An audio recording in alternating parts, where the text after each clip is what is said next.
I have here a Unichip X Plus, which we will be installing on a Toyota Vios today. So once again, I keep telling this to a lot of people and everywhere that and everybody that asks. Only Unichip can tune the Vios, and not just the Vios. Only Unichip can tune the Altis, the Rush, the Avanza, the Velos, the Race, and the Wigo, and pretty much every other gasoline-powered Toyota vehicle here in the Philippines. There is no remap for these cars. There will never be direct ECU remap. So get it through your heads. This is the only thing that can tune your car if you have a gasoline-powered Vios or Toyota actually. Uh, we'll add to that list. We have the Alphard, we have the Camry, Yaris Hybrid, Corolla Cross Hybrid, Corolla Cross. Yeah, pretty much every gasoline car. So I'll be discussing on exactly what does it do and how it makes power. This is the unit chip that we'll be installing. So, and then it comes with a corresponding wiring diagram. So it depends on what car. So we have a lot. And only we have access to the entire database of how to wire the unit chip into the car. So basically, here's our cheat code. Okay, it looks a bit daunting, but I'll try to explain as easy as possible. So the plugs of the Unichip, which is this one here, right? Wait, let's remove this sucker here. Most people have terms for something like this. It's called most commonly it's called a piggyback ECU.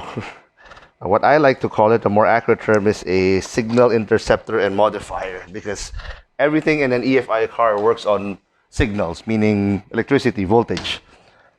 So this one here corresponds to that. So this is on the version X Plus, which has an extra set of ports. So what it simply means is this is wires going in and wires going out. So here we have earth and we have 12 volts. So earth is ground, so that's positive. So because the thing needs power to work.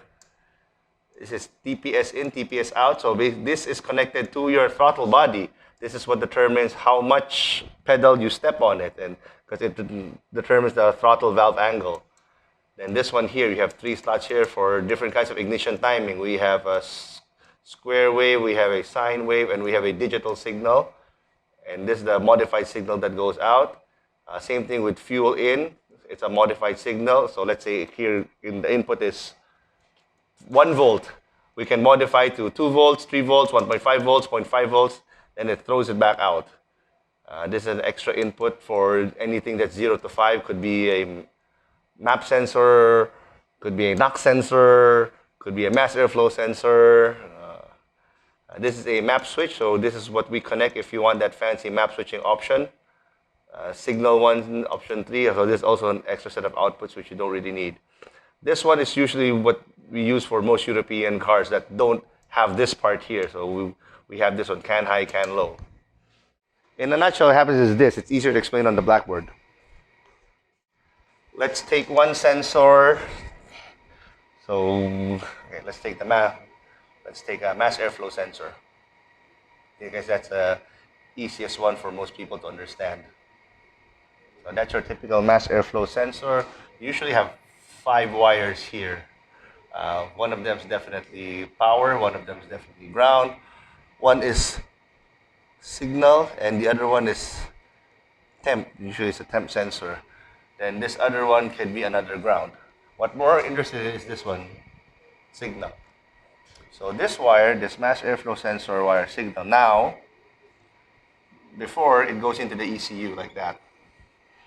So ECU, mass airflow. Then the output is actually to the injector itself. So this is the thing that squirts out the fuel like that. It's a very, very simplified one, but basically that's what it is. What happens is, for every, there's an Excel file in here that corresponds, say,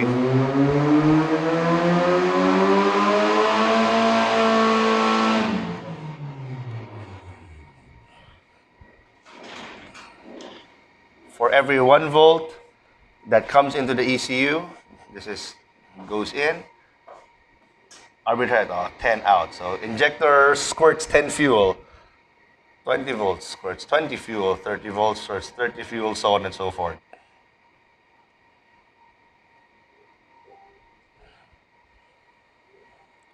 So what Unichip does is, it's a signal modifier.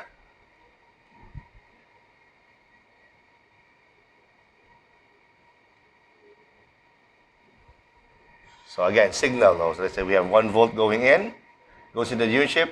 Now I can change the voltage. Instead of 1 volt, I can make it 0.5 volts. Let's make it a blur V. So there's also a corresponding here. So 0.5 volts here now gives us 5 fuel, which means we're now able to control how much fuel the engine gets. So now we're injecting less fuel. Correspondingly, I can also make this 2.5 volts. So this now will give me 25 fuel out. So that's how basically Unichip works. It works the same for the timing signal. It's also voltage in, voltage out. So we can either advance or retard the voltage for timing. For the map sensor, it's also a plus and a minus. So this is ignition. This is MAP. We can also control nitrous with it. Also voltage. So negative means off, positive means on. So in a nutshell, this is what Unichip does. For every corresponding input, there's a corresponding output. And just in case you're wondering for the ignition timing, our input is actually the crank sensor. It looks something like this one. It's like a little microphone. So again, goes in.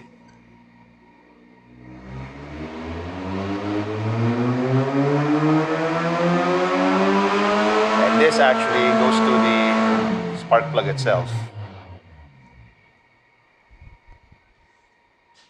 So same thing, I can advance, I can retard when the spark plug fires. So this Unichip basically works for anything 1992 pretty much to around 2005. Unichip's pretty much the only thing that works. So that includes Corolla, Lancer, Miata, Civic VTI, Suzuki Swift, Mazda 323, Mazda Familia, all the classic 90s cars that you grew up with. And for Toyotas, for to pretty much 2024 Vios. Because the Vios cannot be remapped. Same thing for the Altis. Your Altis all the way up to now to the hybrid one can be tuned only by Unichip.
Alright, we're done with our Vios, and this is what we got.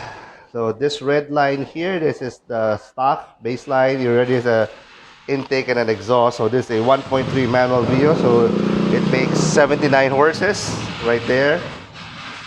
So this purple line is after we installed Unichip on it. So this purple line is after we installed Unichip on it.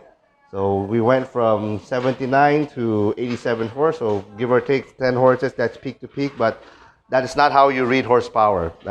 Horsepower is not a single number. It always has to have at what RPM.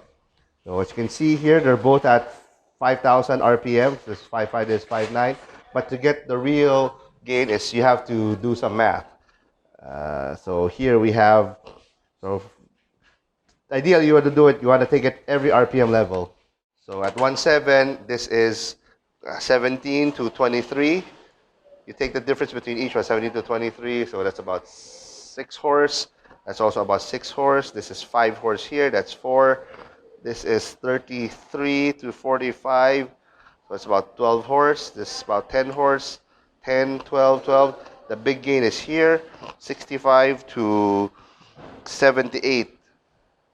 So that's about 13 horse. This is also pretty big. This is 70 to 85, 15 horse. So if we average out every single RPM point here, the difference, you're looking at around 12, 14 horse gain total from 1.7 up to 6,000 RPM. The same thing, we do the same thing with torque.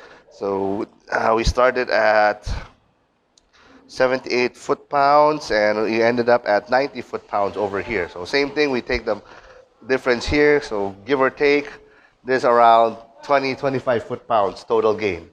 So that's how you compute horsepower. You don't just look at a single number and say, oh, it makes 5 horse, it makes 10 horse. No, it's not how you do it. So this is for a 1.3 Vios. This is a manual. We can work also for automatic. Still don't understand why most people seem to think that you cannot modify an automatic or an automatic makes power. Actually, it's mostly the old people, so don't listen to them. So again, Unichip is the only thing that can tune your Vios or your gasoline-powered Toyota, and only we have the.